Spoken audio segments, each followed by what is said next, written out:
स्थितान् दोषान् सर्वान् नाशयते प्रभुः इति श्रीब्रह्माण्डपुराणे ब्रह्मनारदसंवादे शनिवज्रपञ्जरकवचम् सम्पूर्णम्।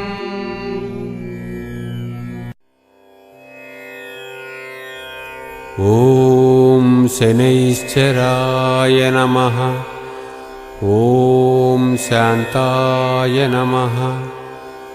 ॐ सर्वाभीष्टप्रदायिने नमः। ॐ शरण्याय नमः। ॐ वरेण्याय नमः। ॐ सर्वेशाय नमः।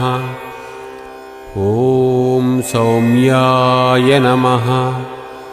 ॐ सुरवन्द्याय नमः। ॐ